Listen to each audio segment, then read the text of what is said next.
अच्छा, इन्वेस्टर आपके पास आते हैं तो क्या पूछते हैं आज तक में? आजकल क्या आपसे सवाल जवाब सबसे ज़्यादा क्यूरियोसिटी किस बात को लेकर रहती है? नहीं, वही कह रहे हैं कि ये मेरे पूरा का पूरा स्मॉल कैप में डाल ने दूँगा। पूरा का पूरा स्मॉल कैप में डाल दें। वो अपने जोखिम को भूलते हैं, वो अपने रिस्क कैपिटल को भूलते हैं और रिटर्न जहाँ बन रहा है, उसी में उसको पूरा पैसा डालना है। तो उसका सवाल एक ही है, "सर मैं स्मॉल कैप में और बढ़ाऊँ क्या?" तो मेरे को उसको करने की ज़रूरत होती है। अरे इसमें ये है कि आपको देखते होंगे तो भरोसा और जम जाता होगा कि सुनील सुरवरन साहब वहीं सँभाल लेंगे, कुछ रिस्क आएगा तो इसमें। क्यों सुदीप सर? देखिए लक्ष्मण जी, एक थोड़ा डिफरेंट चीज मैं बताना चाहता हूँ। जो निवेशक आज हाँ, के दिन में आ रहे हैं, सबसे ज्यादा एक सवाल आ रहा है आज के दिन में, और ये पिछले तीन हाँ, चार महीने से, कैसे हाँ। यूएस के टॉप 5-6 स्टॉक में इन्वेस्ट किया जाए। सबको मालूम है कि यूएस के 5 यूएस, हाँ, यूएस के जो 5-7 स्टॉक्स हैं जो चल रहे हैं, जो मैग्निफिसेंट 7 कहे या हाइपर स्केलर्स कहे, सबको अब वो स्टॉक में इन्वेस्ट करना है और उसका तरीका वो पूछ रहे हैं कि कैसे हम वहां पे निवेश कर सकते हैं अब तरीका इंडिया में। बता रहे हैं कि नहीं बता रहे हैं? देखिए जितना हो सके बताने का कोशिश तो कर ही रहे अब हैं। ज़्यादा मत बताइएगा, बता रहे एफआई जा रहे थे अब तक, अब तो डीआई भी निकल चलेंगे यहाँ से। देखिए मेरा बताना ना बताने से वो रोकने वाले थोड़ी है।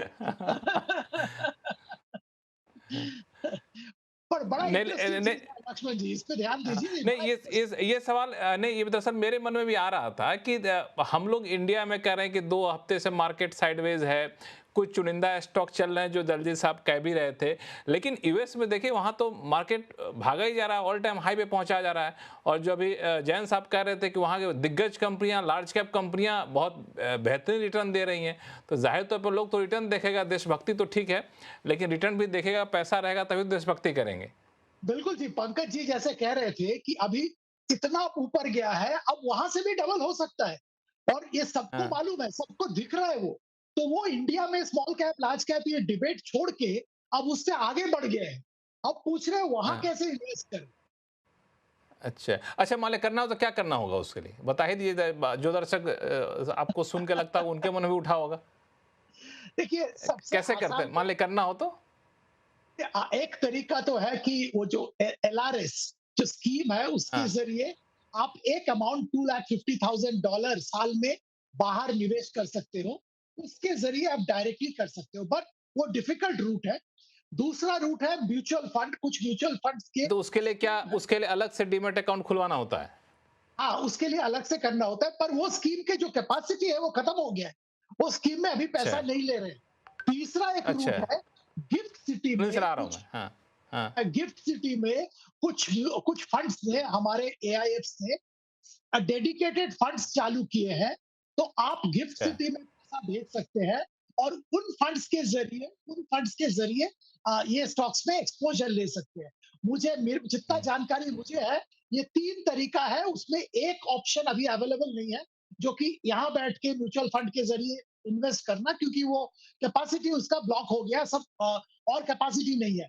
तो सबसे आसान तरीका होगा गिफ्ट सिटी में जो फंड्स अवेलेबल है उनके जरिए निवेश करना। हुँ। सुनील जी आप कुछ ऐड कर रहे थे? नहीं, मैं कह रहा हूँ कि ये बहुत आसान है, स्मार्ट पीपल ऑलरेडी कर रहे हैं। ज़ीरोधा या ग्रो में जाओ, इंटरैक्टिव ब्रोकर्स करके बहुत बड़ा इंटरनेशनल ब्रोकर है, उसके पास अकाउंट खोलो और जो भी स्टॉक खरीदना है आप खरीद सकते हो।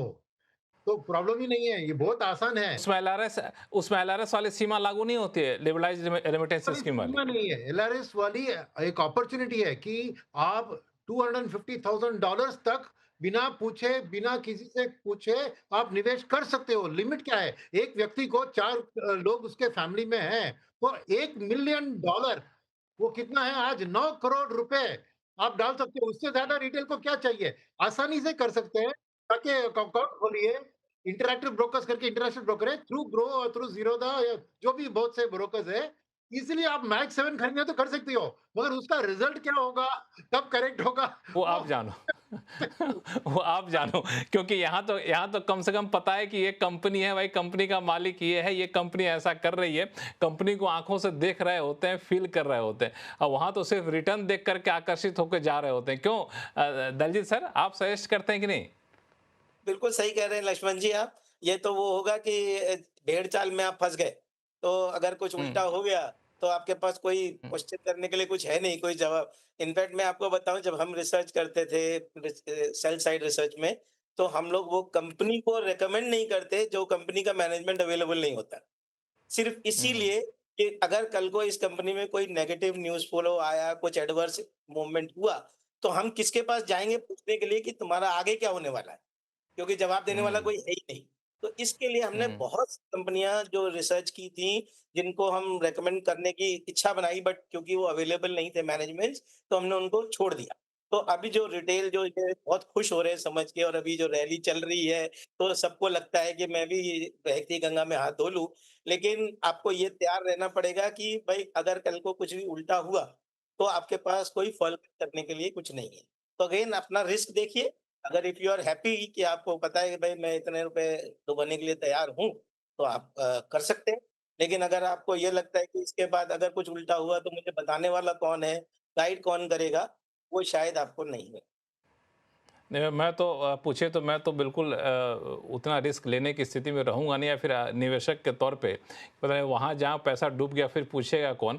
हालांकि वहाँ की कंपनियाँ, वहाँ भी कंप्लायंस होते होंगी, वहाँ भी कंप्लायंस फॉलो करते होंगे लोग की, लेकिन है कि जिसको हम फील नहीं कर पा रहे हैं, सिर्फ ये देख कर के उसका रिटर्न इतना हो गया और उसमें पैसा कैसे लगाएं। जैन साहब, आपके पास भी लोग आते हैं ऐसे ही कहने के लिए क्या कि हम भी बाहर पैसा लगाना चाहते हैं, कि नहीं वहाँ आपके यहाँ स्वदेशी लोग ज़्यादा आते हैं? देखो लक्ष्मण जी, बिल्कुल आई थिंक ह्यूमन साइकोलॉजी सब जगह सिमिलर होती है, चाहे एक्स ब्रोकर हो चाहे वाई ब्रोकर हो, और वही इन्वेस्टर्स और रिटेलर के साथ भी। हमारे साथ तो पिछले दिनों, हमारे साथ क्या, I am sure that must happen with everybody, ये भी बहुत क्वेरी आती थी कि इन इंटरनेशनल मार्केट में भी how to invest more into Korea and Taiwan, जो कि रॉकेट बनी हुई थी पिछले 1 साल में मार्केट। सो उसका जो आपके आपके अभी इन्वेस्टर ज़्यादा एडवांस निकले हो, तो यूएस मार्केट ने कोरिया का ताइवान पहुंचना चाहते हो। Just to add a bit to what my esteemed colleagues have said, इसको मैं एक लेमन टर्म में थोड़ा सा सम अप करूंगा कि छोटे इन्वेस्टर्स के लिए रास्ता आसान नहीं है। You know, it's a complex kind of procedure. खासतौर टैक्सेशन इश्यूज को लेके कॉम्प्लेक्सिटी है, विदहोल्डिंग टैक्स को लेके कॉम्प्लेक्सिटी है, और सबसे आसान तरीका था कि वो इंडियन म्यूचुअल फंड्स में इन्वेस्ट करे who are specifically investing in international markets. पर वहाँ पर गवर्नमेंट हाँ, ऑफ ये इंडिया ने एक लिमिट लगा रखी है, आई थिंक बहुत अच्छी लिमिट, बहुत अच्छी लिमिट लगा रखी है। नहीं तो जो फॉरेन क्राइसिस अभी हमने थोड़े दिन पहले देखा था, तो पता चला सारा यहाँ का मनी इक्विटी का ड्रेन आउट होके बाहर आ गया। तो वो 7 से 8 बिलियन डॉलर की गवर्नमेंट ऑफ इंडिया ने लिमिट लगा रखी है, that has been exhausted long back. और उसकी वजह से जितने भी ये ईटीएफ्स या mutual fund, domestic mutual fund जो इंटरनेशनल मार्केट में इन्वेस्ट कर रहे हैं, या तो उनकी लिमिट पूरी हो चुकी है, या वो ईटीएफ अपने अंडरलाइन एसेट से काफी प्रीमियम पे चल रहे हैं। Something what was happening in silver ETF about 5-6 months back की अंडरलाइन एसेट तो से मान लो 100 रुपए पे था, ईटीएफ 112-114 पे चल रहा था। So that's not a very healthy condition. So जो जैसे भी हमने एलआरएस रूट की बात की या गिफ्ट सिटी रूट की बात की, these are good enough for bigger HNIs, bigger investors. But छोटे निवेशक के लिए मेरे को लगता है कि बहुत आसान रास्ता नहीं है। बड़े बड़े निवेशक हैं, 2-4 पैसे चले भी जाएं तो बहुत, हाँ, 2-4 पैसे चले भी जाएं तो बहुत दिक्कत है नहीं। पैसा बनाते भी हैं, हाँ। हाँ। नहीं लेकिन नहीं नहीं लक्ष्मण जी, देखो उनकी हमारी तो रिस्क ये एपेटाइट इच्छा और ज़्यादा चेष्टा होती है, है। उनकी रिस्क एपेटाइट ज़्यादा होती है, उनका रिसर्च ज़्यादा गहरा होता है, रिसर्च फर्म भी रहते हो, कई लोग को ले रहे होते हैं सहयोग। हाँ, जो रिटेल इन्वेस्टर छोटे, वो अपने बुद्धि से थोड़ा बहुत रिसर्च करके इन्वेस्ट करना चाहते हैं, जोखिम कम लेना चाहते हैं, तो घर की तरफ लौटिए, वही ज़्यादा बेहतर है। तो इधर की तरफ ही चर्चा कर लें, विदेश पर कभी और चर्चा करेंगे, थोड़ा सा और माहौल बनेगा। वैसे आप बता दूं, सरकार ने बहुत सारे टैक्स और छूट दे दी कि बाहर के पैसे यहीं ले आइए, जो फॉरेन कैपिटल है उसके लिए, तो वहाँ का पैसा यहाँ आएगा तो हम लोग भी यहीं रहे, वही बेहतर होगा। सुनील जी,